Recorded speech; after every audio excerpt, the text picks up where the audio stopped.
Ju, obrigado novamente por ter vindo. Me diz uma coisa, quando você lá, não a Juliana profissional, a Juliane criança, a Juliane, qual é a tua primeira recordação do esporte, a primeira vez que você teve contato?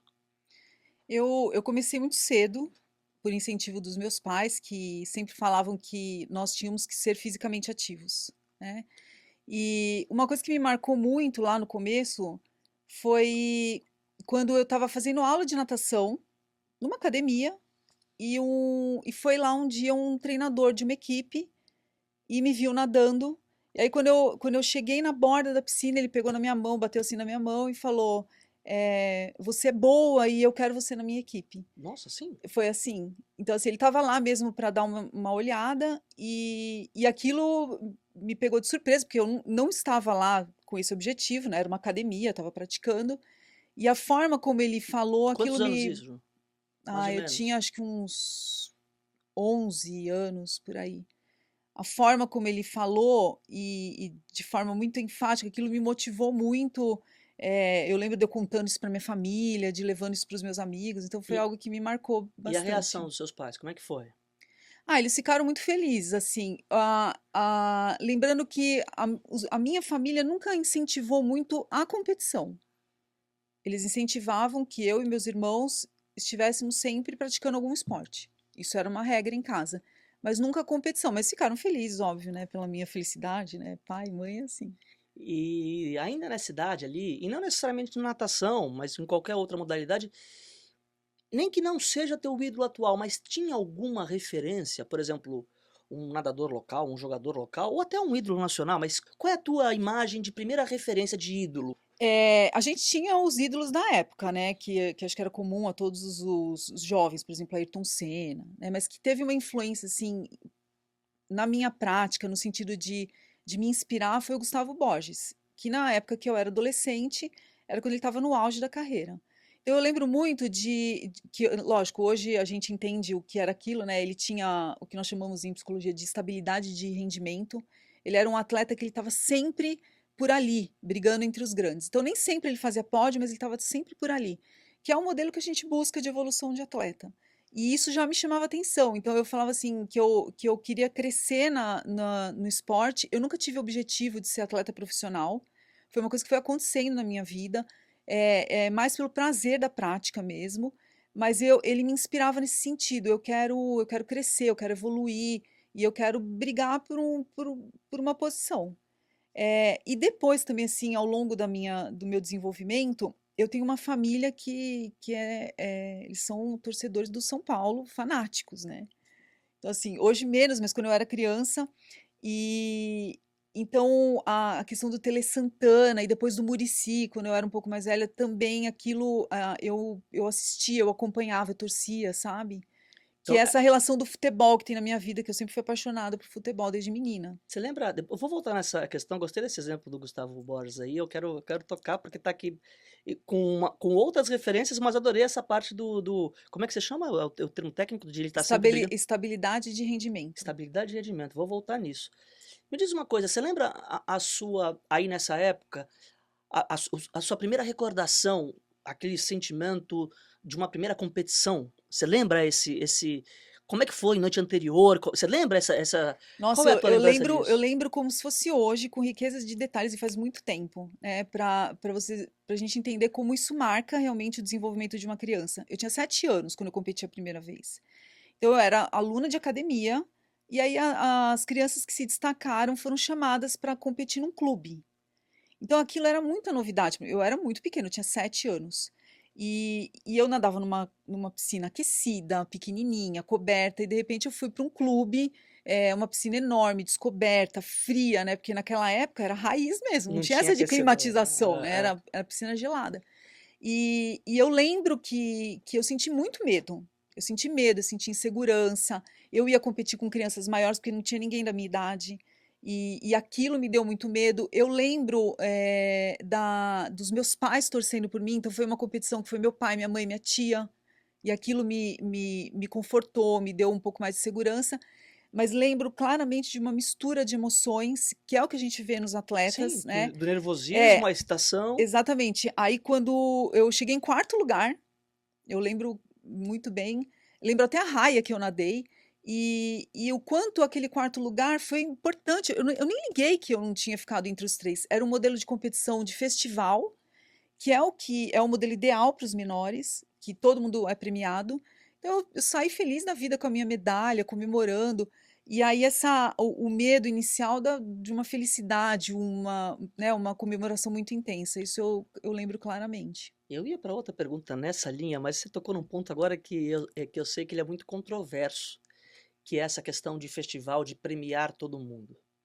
Existem duas linhas, como você acabou que no teu Uhum, entendimento é o ideal, uhum. e tem uma linha de pessoas que defendem que não, que tem que dar a medalha para o primeiro, para o segundo e para o terceiro, para que todo mundo entenda que ali é um ambiente competitivo. Por que você acha que o festival ele atende e ele é melhor nessa idade? E até quantos anos é a tua opinião? Então, a criança, ela tem que aprender a competir. Realmente é importante, né? Quando a gente pensa em desenvolvimento integral de uma criança, a gente entende que competir é importante. Saber competir, ganhar, perder, lidar com a frustração. Porque quando ao longo da nossa vida, nós vamos competir muitas vezes.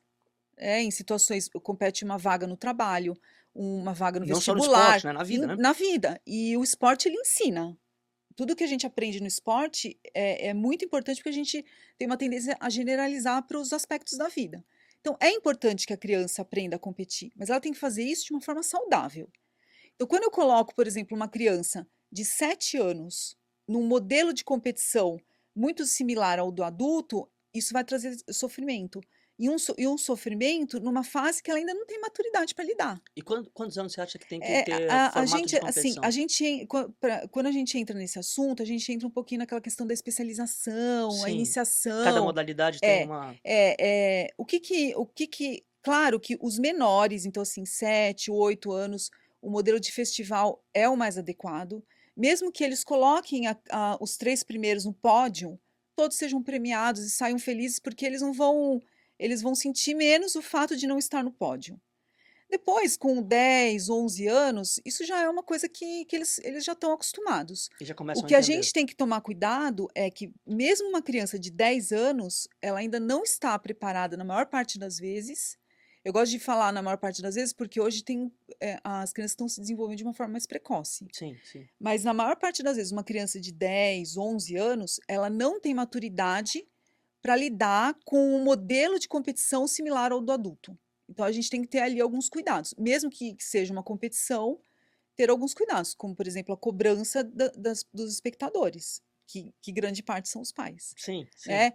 Então isso que muda. A gente ainda não tem uma idade ideal certa ali que a gente fale assim, agora já pode especializar, que é o quê? Essa criança, adolescente ser inserida no modelo de competição, um treino organizado, sistemático, com competições regulares, mas a gente sabe que normalmente o momento ideal é depois da puberdade.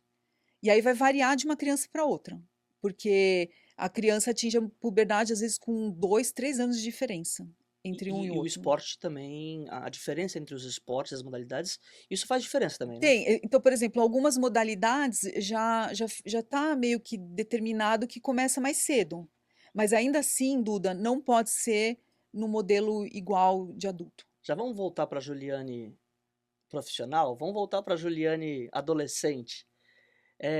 E aí vai ser imagino que você não misturar as estações da psicóloga atual, É. vivendo 1 milhão de histórias, para tentar uma lembrança lá de trás.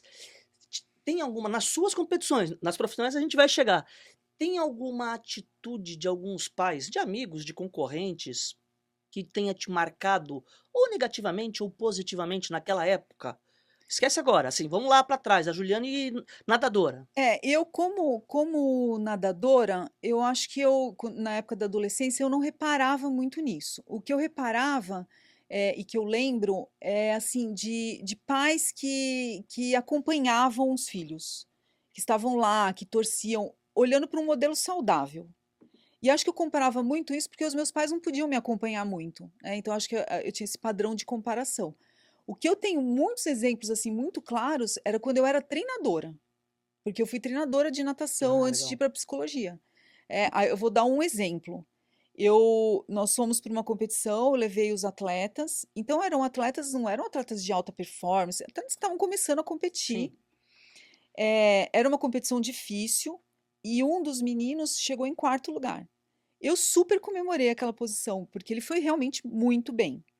Mas claro que o adolescente ele se sentiu frustrado, ele queria ter feito pódio. Então eu estava ali, já conversei com ele como treinadora, né? Acolhi tudo.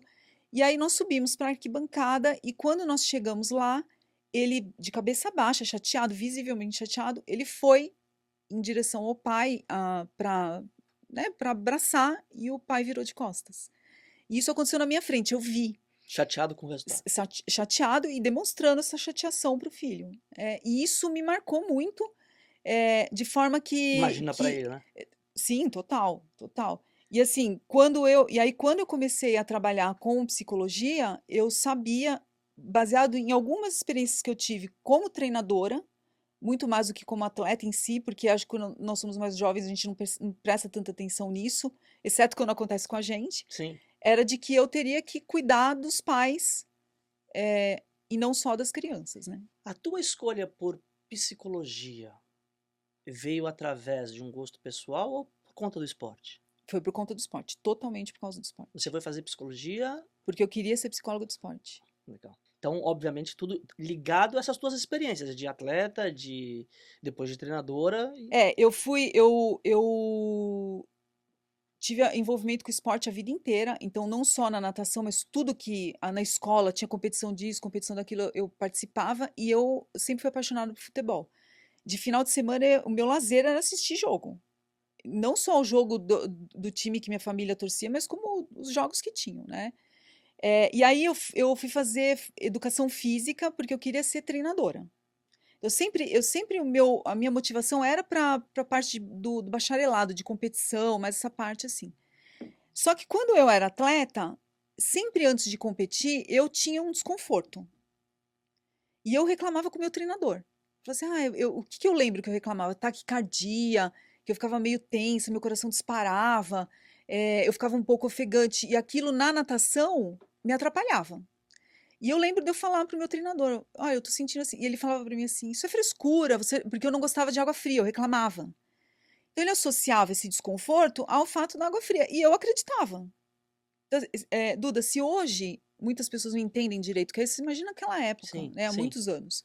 É. E aí o que aconteceu? Eu fui fazer, e eu entendi, levei aquilo, eu tinha alguns sintomas, mas que não eram intensos, era assim, mas que me chamavam a atenção. Quando eu comecei a fazer educação física, logo muito jovem eu já comecei a dar aula numa academia, porque na época nós podíamos dar aula, não tinha o CREF, Crefe. né? Então quem conseguia a aula, dava aula. E com 18 anos, eu tinha minha equipe de competição. Comecei a levá-los para as competições aos finais de semana. E eu comecei a observar que vários dos meus atletas também tinham. E aquilo me chamou a atenção. Então, por exemplo, eu tinha um atleta que tinha alterações gastrointestinais, ele se sentia bem mal, ficava indisposto. E aí, na faculdade de educação física, eu comecei a estudar isso. Eu fui buscar a resposta para isso. Eu queria entender por que que as emoções, como que era o impacto das emoções no desempenho e como que o desempenho influenciava nas emoções. E aí isso foi me levando para a psicologia. Então, legal, muito bom. Eu vou pegar esse gancho e vou seguir nessa. Eh, e vou te provocar um pouquinho. Para um pai que não tem, que não faz parte do mundo do esporte, tem outras profissões, e o filho tá. hã, como ele se porta ou como ele faz o diagnóstico da diferença entre o sintoma da frescurinha, que acontece, né. É que antes a gente era tentado a tudo era frescura, né. Absolutamente tudo Uhum, era frescura. uhum. Ou preguiça, ou você está inventando, né. Eu peguei essa fase, né. E e hoje acho que a gente foi por uma linha que eu acho que é um lado bom, mas de que absolutamente tudo também tem uma causa. não tô falando em alto nível, porque aí a gente vai chegar e é outra Uhum, história, mas uhum. eu digo assim, para o pai que o filho tá naquela fase de 13, 14, começando a se dar bem, tenha mais aptidão e vai entrando numa categoria de base de algum clube, de algum lugar, ou tá treinando um pouco mais sério o esporte, já tem uma rotina, como é que o pai pode diagnosticar um pouco essa questão da diferença entre: "Opa, preciso de ajuda profissional", "Não, eu conheço meu filho", sabe, porque tem essas 2, né, eu conheço meu filho, que também é muito uma defesa dos pais para que o profissional às vezes não atue, né, então, eu conheço meu filho, não é nada disso, e aí pode ser em psicologia, em Uhum, preparação uhum. física, em fisioterapia, até na parte técnica às vezes, infelizmente, mas tem a questão, técnica da ciência, da psicologia, como é que você, orientaria um pai, uma mãe nesse sentido? Primeiro que grande parte dos pais não sabe diferenciar, Duda. Por isso que eles precisam de orientação, sabe? Pai e mãe faz sempre querendo acertar, eles não querem errar. E Sim, muitas vezes sim, eles erram sem saber. claro. Então, assim, o limiar entre o que é normal, que são respostas emocionais diante de uma sobrecarga que o esporte traz, daquilo que é acima e que levanta uma suspeita de: "Ó, vamos tomar cuidado, vamos dar uma olhada ali", ele é muito tênue. E as crianças, os adolescentes, eles muitas vezes manifestam de formas diferentes. O que é importante nós observarmos num primeiro momento? A resposta à frustração, à ansiedade, tudo isso, ela vai existir no esporte. Ela não pode ser muito elevada. Então, sempre que fugir do equilíbrio, já liga um alerta. E aí a criança ou adolescente, eles tendem a dar alguns sinais de que as coisas não caminham bem. Se for uma atitude sistêmica, por exemplo, É, um dia antes de todo jogo acontece algo, por exemplo, é isso que você está é, é, dizendo? por exemplo, não, uma criança tem ali uma indisposição na véspera do jogo, então, assim, criança pequena é muito com dor de barriga. Sim. Assim, aquilo Mas ela ali precisa ser recorrente ou um fato isolado já é um sinal? não, o recorrente não, assim, ela ter isso, às vezes, não tem problema, porque é uma resposta natural, assim, muito comum de ansiedade. Certo. Agora, por exemplo, toda competição, ela vai para a competição, ela vomita, ela precisa sair da prova correndo, como eu já vi acontecer várias vezes, correndo para vomitar, ou ela só consegue competir se ela vomitar antes. Esse Sim. já é um sinal que é um pouco mais exagerado. Tá, É, mas o que eu a insônia muito exagerada. isso, eu tô pensando assim, eu como pai, né, ou a mãe em casa vendo o seu filho, porque, eh, na maioria das vezes, né, os pais não têm essa possibilidade de assistir treinos, até porque quando começa a ficar mais sério, o treino nem é aberto para os Na pais. maior parte das vezes Então não. ele não vê as reações do filho, mas ele vê em casa, lanchando ou não lanchando, Sim, dormindo tarde ou dormindo cedo, então são essas questões que eu gostaria de abordar. Então é isso, né, ver se o sono tá começa a mudar padrão. São as mudanças que acontecem, um pouco de mudança na pré-competição vai acontecer. Mas elas não podem ser frequentes, ou seja, ao longo do tempo, e não pode ser muito intensa mesmo quando a gente está falando de pré-competição. sim. Então, por exemplo, mudou o padrão alimentar, está comendo muito pouco, mudou o padrão de sono, insônia ou excesso de sono, pensar e falar o tempo inteiro no mesmo assunto, medo excessivo de lesão. Eu acho que e é por isso que a gente está fazendo essa série, né, porque eu acho que é tão desafiador e É, tão não tem regra, né, eh, porque justamente nessa época de transição esportiva, vai, de criança para tem essa questão da transição da pessoa, né, hormônios e as necessidades da idade, né, chegando. Eu tenho 2 filhos, um de 16 e um de quase 13.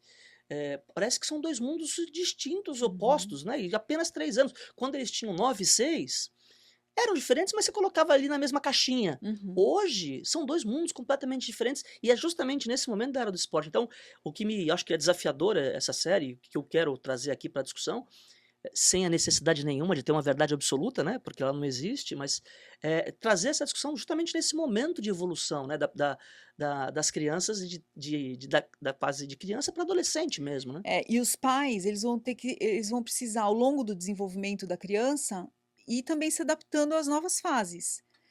Na adolescência, a partir do momento que ele passou da puberdade, ele entra na adolescência. E aí os pais vão perceber, é como se o filho fosse embora de um jeito e chegasse de outro. Então muda o gosto musical, muda a forma de se vestir, a forma como resolve os conflitos. É como se fosse um filho novo.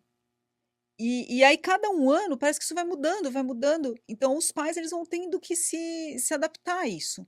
E quando nós falamos de atleta, isso tem um impacto ainda maior, porque envolve todo um processo de competição, de treinamento, de rotina, de comprometimento.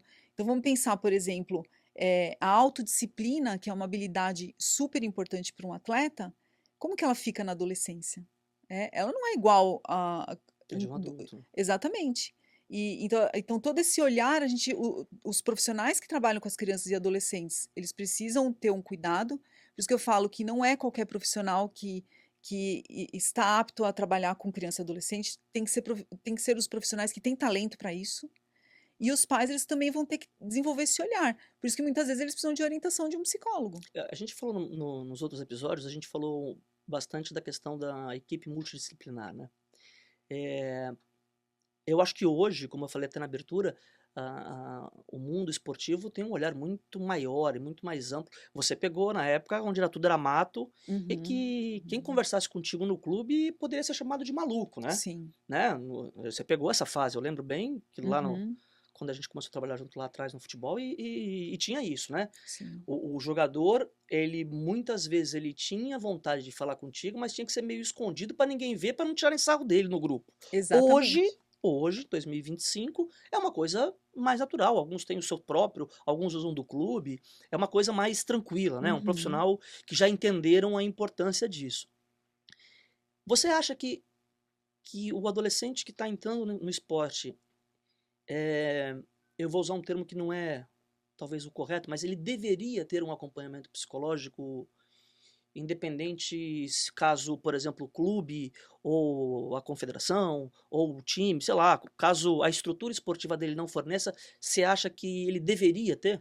Eu acho que quanto antes o atleta começar o trabalho de preparação psicológica, melhor. Da mesma forma que a partir do momento que eles entram para o mundo do esporte, eles começam a se preparar fisicamente, tecnicamente, taticamente, eles precisam fazer um trabalho de preparação psicológica. E aí, quando eles são menores, esse acompanhamento ele se estende aos pais. E o modelo ideal, Duda, é que fosse ao longo de toda a carreira, assim como eles fazem preparação física. Sim. Então, assim, a gente tem os 4 pilares do treinamento: físico, técnico, tático e psicológico. O psicológico ele foi negligenciado até muito pouco tempo.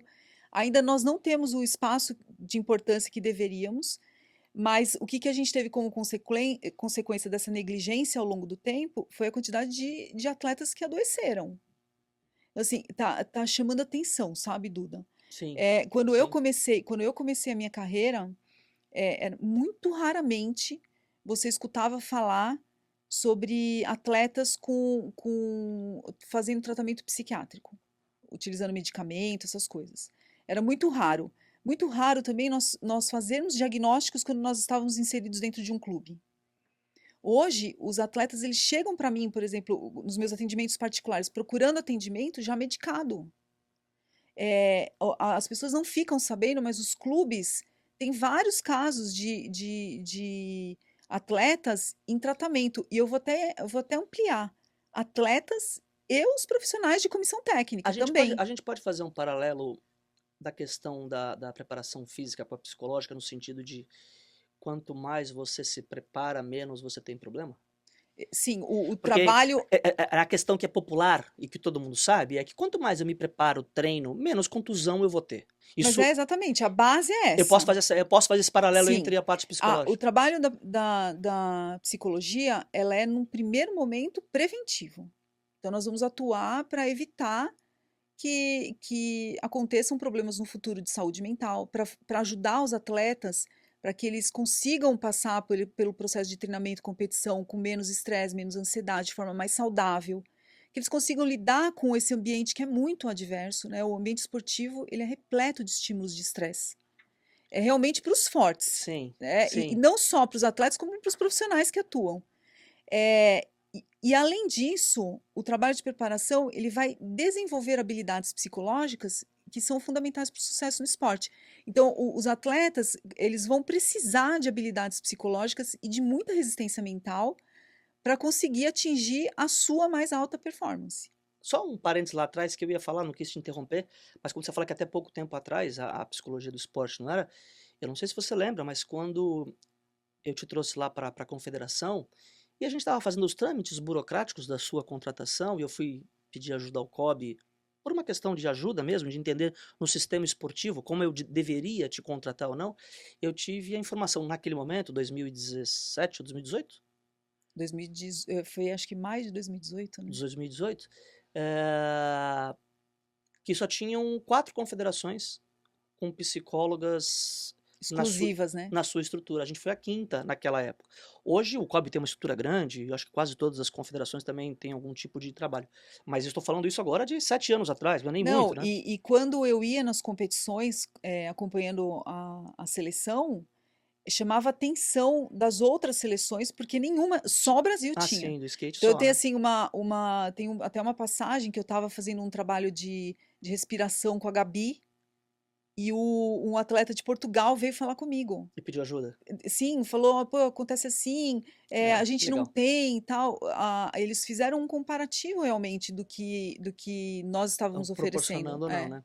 Mas vamos lá. Então o ideal, ouvimos aqui e concordamos que a preparação ela tem que ser o quanto antes Uhum. a criança, adolescente entrar no esporte, ter um acompanhamento. E eu vou além, né? Eu acho que, na verdade, todo mundo deveria fazer terapia, mas é um outro Eu assunto, também. é um outro, é um outro podcast. É. Mas a gente está falando de um país com uma desigualdade social gigantesca, com uma carência grande, eh, e aquele pai que está com dificuldade de colocar comida em casa, de pagar as contas, e o filho está no esporte. O que você aconselha, como é que ele poderia ajudar o filho? Não, obviamente que ele não vai substituir, nem é esse caminho que eu estou propondo, não. Eu tô propondo como a gente ajuda o pai a se portar nesse momento. Não tenho condição financeira, tenho que proporcionar para o meu filho, porque eu vi naquele podcast lá, a Juliana e o Duda falando que meu filho precisa de acompanhamento. O que você orienta esse pai? Primeiro que mesmo quando um pai, uma mãe, né, tem dificuldade de contratar um profissional, ele tem formas de buscar orientação, né, porque hoje nós já temos muito material publicado, tem muitos cursos que são oferecidos, podcasts, tudo. Eu acho que eles precisam buscar esse conhecimento, essa orientação. Até conteúdo de Instagram, tudo. Mas, dando dicas práticas, né? Os pais, eles têm que ser uma fonte de apoio e de acolhimento, e nunca um fator de estresse. Então, assim, o que que vai determinar se a experiência da criança, principalmente no início, ela vai ser uma experiência que está focada na motivação e não no estresse, é justamente a forma como eles se comportam. Então, seria o quê? Por exemplo, respeitar os limites da criança, proporcionar momentos de diversão. Então, uma criança e um adolescente, eles precisam ter uma vida o mais próxima possível do normal. Não vai ser normal, não tem como, mas o mais próximo possível. Então, por exemplo, um pai que o garoto treina nas categorias de base de um clube. Vamos pensar lá num sub-11. Ele tem 10, 11 anos. Ele treina campo e ele treina salão. Aí chega sábado e domingo, ele tem competição no campo e tem competição no salão. Aí quando vai um domingo de manhã, que ele não tem competição, o pai vai e leva ele para treinar na praia futebol. Não está errado. Deveria ter uma atividade completamente Sim, diferente. completamente. A minha orientação é sempre Sim, essa. sim. Leva no cinema, vão passear, vão fazer um passeio que não envolva o futebol. Eles precisam se divertir, eles precisam brincar. Então, os pais têm que respeitar o momento de diversão e tentar trazer para a vida da criança e do adolescente o mais próximo possível de uma vida normal. Eles precisam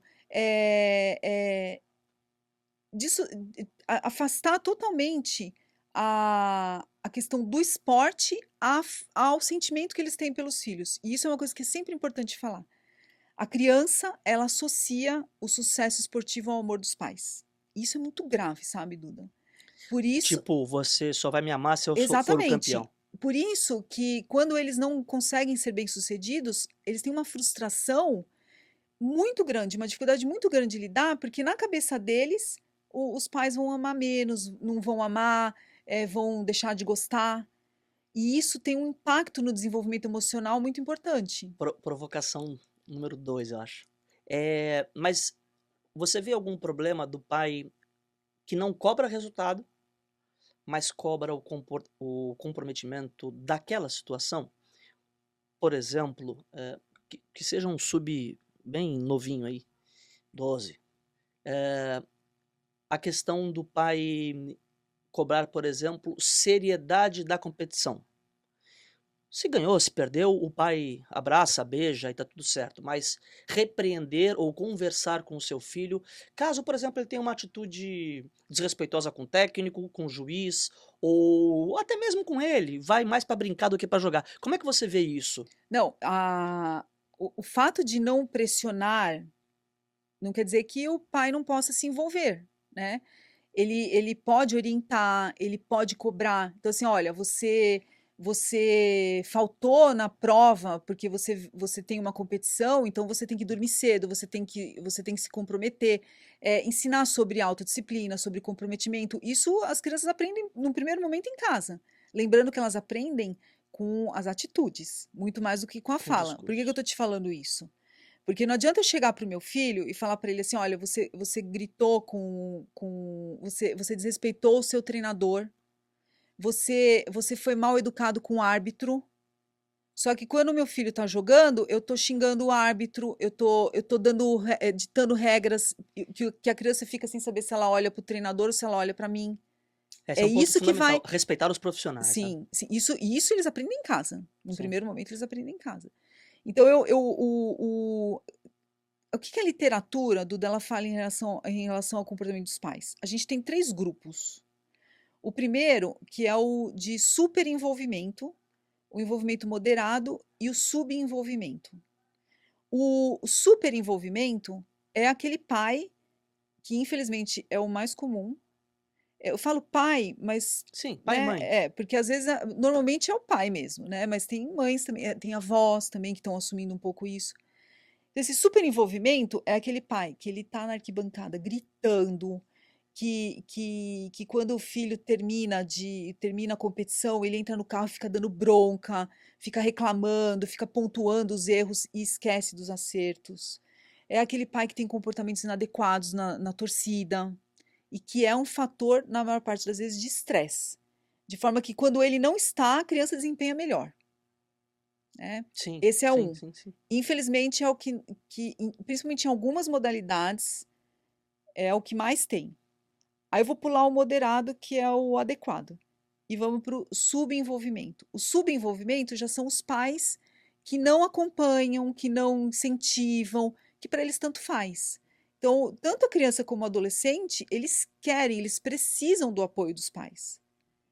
Isso é importante. Mas existem formas de participação, porque a gente está falando, e quando eu penso isso, né, tem pais que trabalham de segunda a sexta e tá tudo bem, conseguem acompanhar, mas tem aqueles pais que, por questão de trabalho, não conseguem acompanhar. E não se interessam. O que eu estou Mas, falando é do pai que não se sim, interessa. mas o filho percebe, mesmo que o pai não possa ir, mas que está interessado, pergunta como foi Sim, o jogo, se sim, jogou bem, sim. isso Então, faz parte. ok. Não é necessariamente a presença física no jogo. Sim, a presença física ela também é importante. Não Claro, precisa ser claro, claro, sempre, claro, claro, né? claro. Mas assim, são aqueles pais que não valorizam a participação. Eu vou me usar de exemplo, Duda. Os meus pais não podiam me acompanhar. E eles trabalhavam demais. Chegava final de semana, eles tinham tudo para fazer que não era relacionado ao trabalho. E competição de natação, que era o meu caso, era o dia inteiro. Chegava de manhã e ia embora, não tinha hora para sair. Eh, e eu super compreendia que eles não podiam ir, mas eu sentia, né. Então eu lembro de eu comparar com a mãe do meu amigo que me levava. Ela te levava em todos, teus pais não iam? E eles não iam. Eles foram em algumas, Sim, sim, sim, poucas. sim, sim. Então eu lembro que aquilo eu sentia Marcou, né? realmente, marcou, É, mas eu compreendia, eu não culpava, porque eu sabia que se eles pudessem, eles estariam lá. Né, boa. então tem essa questão. Esse também não é o modelo ideal, porque ele acaba desmotivando, E o principal responsável pelo incentivo à prática de esporte, num primeiro momento, são os pais mesmo. Aí a gente tem o envolvimento moderado, que é o que nós buscamos nos pais. Então, assim, eu sempre que eu falo, quando eu pego um auditório com 30 pais, se eu conseguir mudar o comportamento de 3, eu tô feliz, porque esses vão mudar e vão ser formadores de opinião. Qual que seria o envolvimento moderado? Que acompanha, mas que não está o tempo inteiro, o tempo inteiro, o tempo inteiro em cima, que não fica toda hora criticando, que não fica querendo fazer papel de treinador. Inclusive, essa relação ela é muito complicada, que mais apoia do que fica criando expectativa em cima do filho, como é o primeiro grupo, que cria expectativa de desempenho muitas vezes irreal. Sim, sim, sim. E aí Né? a E criança se aí cobra. a gente tem na literatura mostrando uma taxa elevadíssima de abandono de crianças do esporte em função do comportamento inadequado dos pais. Gosto tanto desse tema, acho que eu ficaria uns Mas ele é 4 mesmo. dias falando sobre isso. Ju, vamos lá. Chegamos, meu filho está na base de um time grande. Quando eu digo grande, não necessariamente um time de capital, mas um time que Aham, tenha uma base estruturada uhum, e que ali eu percebo que o meu filho ou minha filha possam ter um futuro esportivo, né? Tá indo bem na modalidade X, Y, ela tá envolvida na idade dela de 14, 15, 16, ou seja, opa, é uma possibilidade. E eu brinco muito que eu acho que eu tenho um grupo do 1%, que são aqueles que entram no grupo para tentar ser o 1% que vinga. uhum, Então, porque na base ninguém é nada, mas é quando você chega a 15, 16, você entra na briga para tentar ser o 1% que vai vingar. Então, óbvio que rola uma pressão. uhum, Né? A gente sim. também não pode dizer aqui que é só com conversa tal. E tem uma pressão. Tem uma pressão no treinamento, tem a pressão desse clube estruturado por resultados, e quando eu digo resultado, nem sempre vitória, mas o resultado de formação, porque às vezes quer vender o jogador. Sim.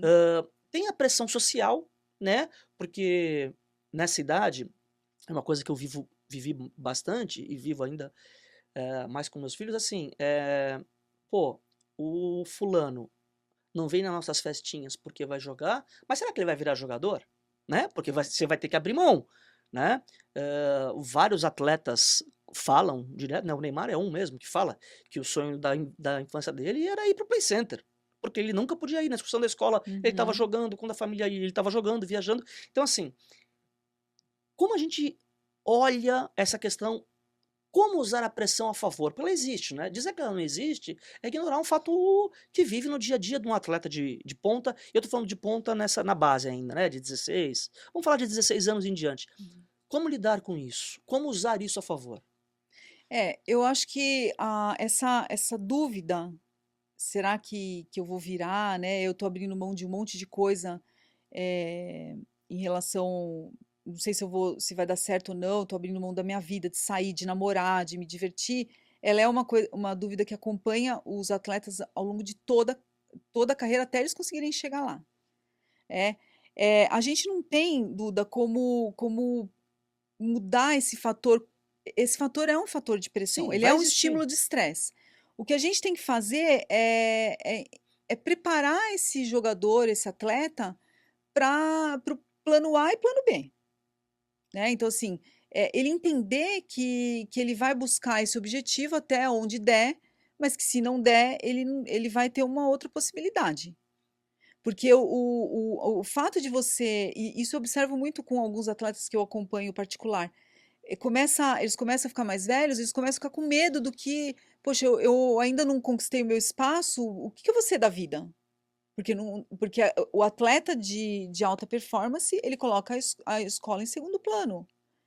Então, eu acho assim, é prepará-los para o futuro, tanto para dar certo quanto para não dar certo, ensiná-los a lidar com a pressão e com a frustração. Então, como que a gente ensina a lidar? Controlando a ansiedade, desenvolvendo habilidades de autoconfiança, de enfrentamento. E aí, essa pressão, ela tende a passar de uma forma mais branda, mas ela vai existir, Vai vai existir, vai existir. existir. Uma coisa que pensei agora, que não tem a ver especificamente com a sua disciplina, mas eu acho que no final das contas tem tudo, que é a questão adicional que hoje ainda tem a pressão das redes sociais, né? Nossa. A gente estava falando com a gente, né, um dos episódios foi sobre comunicação com um assessor de imprensa, com o Juca, um craque, por sinal. E ele fala que dá a impressão, em algumas vezes, em alguns momentos, que tem gente que joga mais preocupado com a rede social do que com o esporte, com a competição em si. Porque pensa no corte, pensa na imagem, pensa na foto. E isso gera uma pressão, não gera? Gera total. Eu acho que a questão das redes sociais hoje é um dos principais estímulos de estresse que os atletas estão vivenciando em qualquer idade, em qualquer categoria. Para poder entregar, né? Ele tem que Exatamente. mostrar que E está não é só entregando. isso, Duda. É o marketing que ele precisa fazer em torno das redes sociais, porque isso puxa patrocinadores, fortalece o nome. O quanto, ao mesmo tempo, eles precisam investir nisso. Eles não querem receber crítica por ali, porque isso acontece muito. Sim. E os torcedores, hoje em dia, eles estão bem cruéis, assim, nesse A sentido. rede social como um todo, né? Nossa, mas Duda, tem sido. Eu falo assim, grande parte dos problemas de saúde mental que muitos atletas estão enfrentando hoje tem relação com essa questão da rede social. Se a gente pegar, por exemplo, o exemplo do futebol. Primeiro que o torcedor ele tá mais agressivo.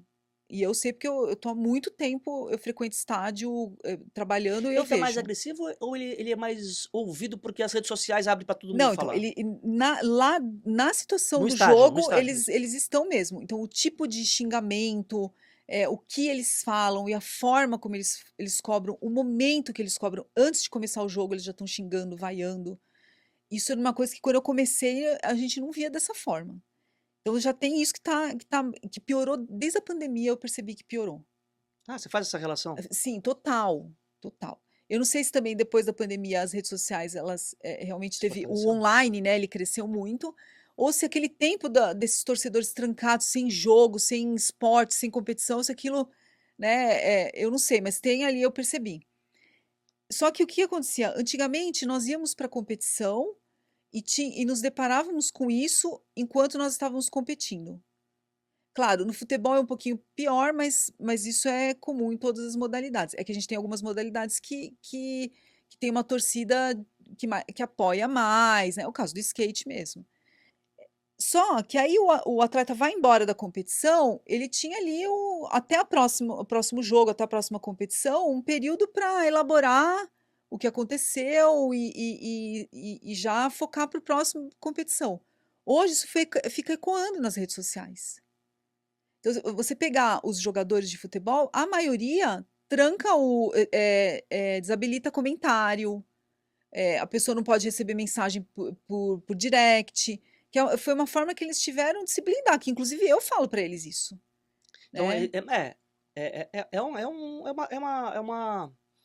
é uma atuação até certo ponto contraditória, porque você quer ter as pessoas te observando, mas você não quer ouvir o que elas estão falando, não é isso? É porque realmente é muito pesado. E Mas vem, é uma escolha, né, Ju? sim, é uma escolha. Por isso que eu falo. É, o mundo que eles escolhem seguir quando eles decidem ser atleta é isso aí. Por isso que eles precisam desenvolver resistência mental. Por isso que eles precisam ter habilidades que a gente chama em psicologia de habilidades de coping, que são as habilidades de enfrentamento. Aquele atleta que durante a infância, adolescência, chegou lá na juventude, não conseguiu desenvolver resistência mental, ele não se sustenta no esporte. Eu falo isso com muita tranquilidade. Eu vou até te dar um exemplo, Duda. Na minha tese de doutorado, eu quis entender a excelência no esporte, pelo olhar das habilidades psicológicas. Então, em um dos meus estudos, minha tese de doutorado foram 3 estudos. Um deles, eu entrevistei em profundidade, então bati um papo com jogadores da seleção brasileira de futebol que tinham conseguido chegar à elite do futebol e se manter. Então, eram jogadores que tiveram várias convocações pela seleção. Realizados profissionalmente. Que eu não queria só um ele foi para a seleção. Eu queria um que tivesse conseguido se manter, porque é a mesma coisa no esporte profissional. Você consegue chegar, mas é difícil Se manter, manter, né? sim. Todos eles, em um determinado momento da fala, ele diz assim: porque eu tive amigos muito mais talentosos que ficaram no meio do caminho, não conseguiram chegar ao futebol profissional. Quando eles usam essa fala, eles estão dizendo para mim assim, eles não resistiram, eles não aguentaram a É, é adversidade que é isso aqui. o disciplinado, o obstinado ganha do talentoso, né? O comprometido, aquele que aguentou, que conseguiu matar um leão por dia, que nós falamos Sim, muito assim, sim, sim, sim, que sim, sim. conseguiu lidar com a pressão dos pais, que conseguiu sobreviver ao banco de reservas, tudo aquilo E aí que quando a gente traz junta angústia. essas duas pontas, aí tem esses cometas Halley, esses ETs aí, que são esses gênios do esporte, né? Que aí eles juntam as duas coisas, né? O talento, Exatamente. mas aguentaram e foram obstinados e se prepararam para chegar. Até hoje, foi isso que eu busquei olhar na minha tese de doutorado. Até hoje, nós não sabemos exatamente o que determina se é o talento, esse olhar genético, biológico, ou se é o ambiente, que aí entra os treinadores a- conduziram esse atleta ao longo do desenvolvimento, o suporte dos pais, os profissionais, a equipe multidisciplinar que teve contato, o quanto ele treinou, o quanto ele se dedicou, o comprometimento, a disciplina. A gente não sabe ainda qual que é o. É, Mas nós sabemos que os dois são muito importantes. com essa série, o nosso objetivo é justamente esse. A gente está entrevistando vários profissionais, de acredito eu, quase todos os segmentos possíveis envolvidos no esporte, justamente para que os pais tenham essa informação e consigam, a seu modo e com as armas que têm na mão, gerenciar e ajudar os seus filhos. Falando nisso, e a Juliane, mãe? Qual a relação da sua filha com o esporte? Ela adora, adora. Isso eu passei para ela, É, assim, acho que eu, ela pai compete alguma também, né, coisa? compete vôlei. E aí? Mas ela, E, ela existe a psicóloga ou é a mãe? é, santo de casa não faz milagre, né? Eu sei. Não, eu sempre que eu posso, eu acompanho. Eu só não vou realmente quando não tem jeito. Mas logicamente, ela acabou se limitando um pouco em função do meu trabalho e em função dos projetos de vida dela. Então, por exemplo, ela estuda num colégio que ela tem aula manhã e tarde. Aí ela foi fazer uma seletiva e passou na primeira fase, mas ela soube que o treino era tarde. Então ela teria que optar, né? E aí eu acabei incentivando ela a, A a desistir? ficar, não desistir, mas naquela seletiva Não, não não. teria como, porque como, Duda, no terceiro ano Vai sair da escola, né? ela mudar tudo isso no terceiro ano, mas levando em consideração assim tudo que eu já conheço de esporte, Então, é aí que esse é o ponto. né? Esse é o ponto. E é isso que eu tô pegando com os meus convidados, porque todos eles, assim como você, têm uma belíssima história no esporte, profissionalmente, mas quando a gente coloca no cargo pai e mãe, a coisa muda de figura. Eu quero entender como é que a Juliane acha que a profissional Juliane ajuda e quando a profissional Juliane atrapalha na relação com a mãe Juliane. Ai, Duda, essa pergunta é difícil. É. Eu sempre tento separar. Muitas vezes, quando eu tento dar algum conselho para ela, quando eu tento incentivar de alguma forma, muitas vezes ela já vem armada. Você é psicóloga e está falando isso para mim? Mas eu estou falando isso para o seu bem, porque eu sei o que eu estou falando. Mas, logicamente, Duda, por nós vivermos o esporte e nós conhecermos como é o esporte, a gente acaba muitas vezes blindando eles. Mas você acha que é uma vantagem ou uma desvantagem? Olha, Eu tô falando por experiência, né? se eu blindar demais um filho que ele tem muita chance realmente de chegar na alta performance, ele tem objetivos grandiosos, eu vou estar prejudicando. Agora, por exemplo, o exemplo da minha filha, né? Por que que eu falei para ela? Eu falei assim, olha, agora você no terceiro ano, você mudar de escola, né? Ir para uma escola inferior em termos de preparação para o vestibular. Era porque eu sei que para ela ser uma atleta de alta performance, ela teria que ter começado antes, ela já tinha que estar envolvida com isso há muito tempo, né? Ela teria que ter. Então, assim, a gente tem ali o cuidado de acabar, um cuidado de não frustrar. Agora, lógico, aí entrou a minha experiência como É. quem vive o esporte há tantos anos. E eu gosto muito de, com meus convidados, fazer esse paralelo, porque de novo, né? Todo mundo que eu estou convidando e estou conversando tem currículos maravilhosos, mas é impressionante quando a gente pega no cargo pai e ou mãe, esse assunto ele aflora. E esse é o objetivo mesmo da nossa série, é discutir esse assunto. Eu sempre, assim como meus pais fizeram, eu sempre fiz ela estar envolvida com esporte. Ela sempre foi muito estimulada em termos motores, porque ela realmente tem muito jeito para qualquer modalidade, assim, ela vai bem. Mas eu também não foquei nessa parte competitiva, até porque eu sei é sofrido, Sim, sim, né? É não é um sofrido. caminho mar de Eu acho que, rosas. eu acho que se eu tivesse um filho e ele falasse assim, mãe, eu quero ser jogador de futebol, eu ia enlouquecer. Eu ia falar, não, vamos tentar outra coisa, vamos pro tênis, pro skate, pro natação, por exemplo, porque eu sei Que o dia a que dia é é muito pesado. difícil, né? Ju, a gente está se encaminhando para o final aqui, com dor no coração, porque, como eu falei, esse é um assunto que eu gosto demais, demais, demais. Aproveito aqui publicamente, te agradeço esses anos todos de parceria, as apostas e os problemas e as coisas que a gente viveu. Te agradeço demais mesmo, tenho o maior prazer, o maior orgulho de ter trabalhado contigo. E eu queria que você deixasse uma mensagem para os pais e para as mães, aqueles que o filho já está envolvido, que ele está ali querendo, como segurar essa barra mesmo, como levar isso de uma maneira harmoniosa, de uma maneira boa para a família, inclusive, né? Porque uma coisa que eu digo, né? A gente tem 1% de chance de chegar. Mas é 100% de chance de continuar sendo seu filho, né? Você não pode descuidar dessas duas coisas, né? Você tem que ir lá investir seu tempo da família, né? E muitas vezes é da família, né? Porque aí um irmão joga, o outro não, aí você tem que viajar para um lado, o outro fica, a família muda a rotina normalmente, mas ao mesmo tempo eles serão teus filhos eternamente. Então eu gostaria que você deixasse aí uma dica, uma mensagem para aqueles pais que estão entrando agora nesse jogo aí. Eu acho que o mais importante disso é que os pais eles sejam sempre uma fonte de acolhimento e de apoio. E eu falo que a casa, né, isso não só do atleta, né, mas de uma forma geral, a nossa casa tem que ser nosso ponto de paz. E que ele seja um ponto de paz para os filhos. Que os filhos possam deixar da porta para fora as frustrações, as adversidades, e dentro de casa ter esse acolhimento de uma forma que eles possam se desenvolver saudável dentro do esporte ao longo do tempo. Obrigado, Ju. Obrigada a você, Duda. Muito obrigado mesmo. Ó, eu tenho um presente aqui do meu parceiro, do Juliano, da ON, que é um voucher. O ON é a melhor loja de roupa masculina de Santos. Estou te dando esse presente para você, tá bom, Ju? Sensacional. Obrigada, Duda. Obrigado você, Obrigada. muito obrigado mesmo pela disponibilidade de vir bater um papo com a gente. Foi um prazer. Gente, obrigado. A gente está terminando aqui mais um episódio. Até o próximo. Um grande abraço.